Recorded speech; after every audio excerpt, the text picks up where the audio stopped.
Hey everybody, it's Colin Weaver from Pastor Mac Real Estate in Merritt Island. How's everybody doing today? Well, I'm back with another one of my videos here. Hope everybody's enjoyed the other ones I put on there so far.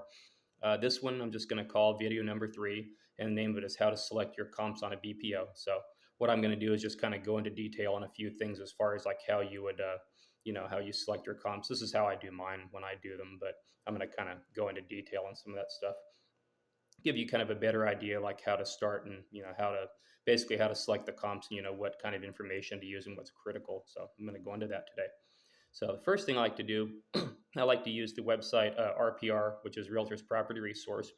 You can typically just access. You have to have you have to set up an account with them just like you would for Flex MLS, for example. But you can go right to the website, or most of the time, usually I just access it right through Flex MLS. So if you're on Flex, like we use right here where I'm at in Florida, there's usually a portal where you can go right in there and just click on that, and it'll directly take you into that website, so you can access it that way. It's real easy. So what I like to do first of all, when you start selecting all your comps for your subject property, what I first like to do is first you go in the page and then type in the subject property address. So typically you put that in there and then it'll come up and it'll get you started. You'll look on there and you'll see, and there'll be a next page. There'll be an icon that says select CMA. So typically you want to just go there and select CMA. There's two different ones. I think there's a sales comparison analysis and there's just comparative analysis. I typically just select comparative analysis. The other one is a little bit more in depth. So like if you were doing a full CMA, because they go more on the sales, but I just typically click on the comparative analysis icon and that'll take you into it. It'll bring you to a next page. After that, it'll say confirm facts. So what you do is you just go through there. Typically, usually I have a document of the MLS of the property in question. So like whenever there was one done on it, if you typically can't find one, you can usually go onto like a property appraiser's website or public records, for example, and then you can find all that information because you're going to have usually all the information will be in there, like the age, square footage, the home, all the specs. Typically all that stuff will be in there. So usually you just scroll through there and just confirm all the facts. Just make sure the bedrooms and bathroom, garage, pool, those sort of things, year built, just the pertinent information. Make sure all that matches. So you'll typically just go in there, scroll through it, and then on the bottom there'll be a little bar, like a blue button that says, confirm facts and close. You click that, and it should bring you to a next page after you've confirmed all your facts. If there is anything that is missing, you can just type that in there, enter it, just so it's consistent with your whatever records you have, because they want to just see something to substantiate it. That's all that is really. And they'll bring you to the next page. The final thing, you look down the bottom and there'll be a button that says, find comps. So you click on that and that'll help you find the comps basically. And what that'll do is that'll just bring you to the next page where you have to start putting in all your information. So once you do that, the biggest thing what I do first of all is I just put in basically like the square footage. It doesn't have to be exact. You can put like a square footage range. Let's say your home is 1,200 square feet. So you could put look up square footage, say 1,000 to 1,400. Usually the less, we have a saying, less is more. The less you put in there, the better. So what you do is basically just put in the square footage. Then it'll pop up and you'll see some comps come up. The biggest thing really to consider with your comps, there's a lot of things. Square footage and age are two big things. You're going to have location, of course, then the pool, like if it has a pool, for example, or garage or a carport, it's like the parking specs, the style of home. Style of home isn't really all that critical. I mean, it might make something more comparable, but generally speaking, the most critical factors when you're selecting your comps, basically, is going to be the square footage and the location of the comparables, to the subject property. So typically you want to have those things, within a 1 mile radius or less. Sometimes, I mean, if you can find one that's within, a block or two, even the closer the better, basically the closer the proximity. That being said, a lot of times I used to have problems with this when I was first doing the BPO several years ago, but you might find a home that's a lot more comparable in square footage, but the location is less similar. So a lot of times when you're doing a BPO, when you select your comps, if you have a comp that's, let's say it's a little less comparable in square footage, but still consistent, I try to keep them about 25% or less. Sometimes maybe necessary, you can go up to about 30, but generally speaking, they like them about 25% or less. So that's just a little rule of thumb I use. But you might find one that, maybe deviates plus or minus the square footage of the home. But let's say the home is, a half a block away, whereas your other ones are, maybe just under a mile away, for example. Basically, that would make them more comparable, really is pretty much more by the by the location. But that's a rule of thumb I typically use when I do the BPO. Usually, I try to keep the comps within 25% of the subject property. So what I usually do is just for like make a little quick note.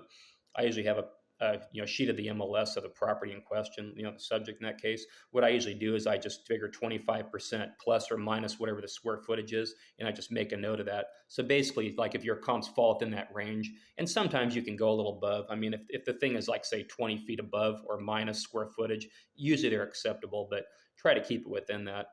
Sometimes you might do a property where it's maybe kind of like a unique property, basically like the size, the square footage, or the location. And it may be necessary to go outside of 1 mile or find ones that kind of or a bit more or less in square footage. So I'm just throwing that out there. But sometimes, like when I've done these properties that are very rural areas, there's not a lot of comps, so you might have to kind of expand your search a little bit as far as like the distance and then even the square footage and age of the home, because it might be a really old home, or just there's a lot of things that come into factor on those sort of things. But like I said, the most critical components on those are typically going to be your square footage and location. So keep that in mind. The other things are going to come into play. Like I said, if there's a garage, pool, you adjust for things like that. All and then like the basically the styles, another thing too. But anyway, another thing really consider on these is the condition, this of the comps compared to your subject property. I've had problems with these in the past, like that took me a little while to kind of get the hang of. But you want to find condition, the condition of your comps. You want to have those kind of consistent with your subject property. So if they're, let's say your subject property is in average condition, you typically want to find comps that are similar to that, at least an average. You might have one that's good condition but maybe too average, or like if it's fair or poor condition, that's where they can, they might get a little bit tricky when you get into stuff like that. If you've got a home that needs a lot of repairs, that's where maybe fair to poor condition, and you want to try and find comps that are within that similar condition too. And when you get into, like, I won't go too much into it in this video, but like I mentioned in another video, when you start getting into the repairs, of course, if you do repairs, those are going to really, going to, change your condition of your subject property. So then you want to look at, find things that, are similar to that, because they're going to want to know what kind of condition the home will be in after it's been improved. But those are just things that you might see on these, and it depends on, they'll put the instructions on the BPO usually if you look on the front page, like say Clear Capital, for example. That's what I did most of my work with. You look on there and they might say special instructions. Well, they'll say, maybe in big bold letters, like you want, like if the home is pretty far gone, let's say it's in not great condition. A lot of those are usually, like when they're foreclosures, they'll typically say select comps that are comparable within, similar to that subject property. So that's just something to keep in mind. And sometimes you may not be able to find ones that are all that comparable, so then you might go for ones that are, say, like fair to good condition. So just something to think about. But I'm just putting that out there so I know, because that could get kind of tricky later. And the other thing, of course, you want your comps to be, like I mentioned prior, typically try to get comps that are within a 1 mile radius of your subject property, the property in question. And typically, like if it's in a residential, urban area, that's not going to be a problem. That's just, they typically want ones that are, the closer the better. I mean, sometimes might be able to find all your comps within, maybe less than a mile, which is really good, but sooner the better. I mean, or closer the better, I should say. If you can find ones that are like right on the same street as the subject, those are good. I mean, I've had ones where they're really literally right across the street, so or half a block. So those are really good ones if you can select those. But uh, it may be necessary to go outside the mile, like I said, when you get kind of a unique property, like if it's an over improvement to the neighborhood, or if it's kind of a rural area. Sometimes you might have to select comps completely in another county. I've had to do that before. Or if the home is really old, like the age is another thing, or just the location. But that's just pretty much, that's kind of another topic, and I won't go into that too much. But anyway, that's wrap it up. That's pretty much just like I said, these are just the basic components. So if you have this stuff in front of you, this will make a lot more sense, really.